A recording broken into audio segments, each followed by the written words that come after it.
గాన గంధర్వుడు ఎస్పీ బాలసుబ్రహ్మణ్యం భౌతికంగా మన నుంచి దూరమైనప్పటికీ ఆయన పాటలు ఈ భూమండలం ఉన్నంతకాలం చిరస్థాయిగా ప్రజల గుండెల్లో నిలిచి ఉంటాయని రాయలసీమ రంగస్థలి కార్యదర్శి కెఎన్ రాజా అన్నారు.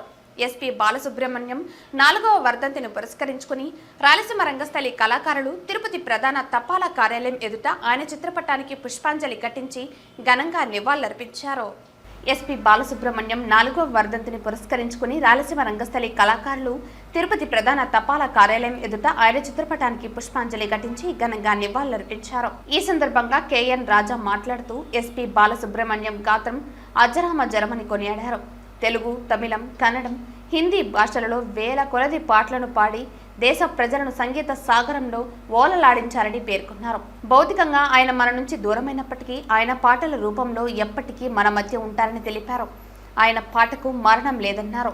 ఈ కార్యక్రమంలో రంగస్థలి చైర్మన్ గుండాల గోపీనాథ్ రెడ్డి, కార్యదర్శి కెఎన్ రాజా, సభ్యులు కాస్ప పద్మనాభం, సుబ్రహ్మణ్యం రెడ్డి, చెంగల్రాయలు, నాదముని, యువరాజ్ తదితరులు పాల్గొన్నారు.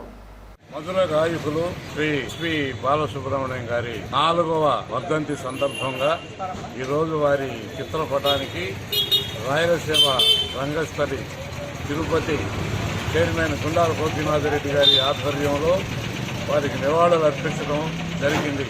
దాదాపుగా ఆయన తెలుగు, తమిళ, కన్నడ మరియు హిందీ భాషల్లో వేల పాటలు పాడాడు.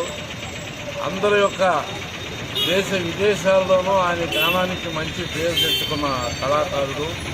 అదే కాకుండా వారి తండ్రి అయినటువంటి శ్రీ పండితారాజ్యుల రామ్మూర్తి గారు మంచి సంగీత విద్వాంసుడు. తండ్రి గారి యొక్క పట్టంతా కూడా కుమారుడు బాలసుబ్రహ్మణ్యం గారు నేర్చుకొని మన యొక్క ఆయన పాటలన్నీ కూడా మనకు వినిపిస్తూ ఉన్నాడు. ఆయన చనిపోయినా ఆయన మరణానికి లేదు, ఆయన పాటకు మాత్రం మరణం లేదు. ఇప్పటికీ బాలసుబ్రహ్మణ్యం గారి పాటలు వింటూనే ఉన్నాం. వారికి జోహార్లు అర్పిస్తూ ఉంది రాయలసీమ రంగస్థలి.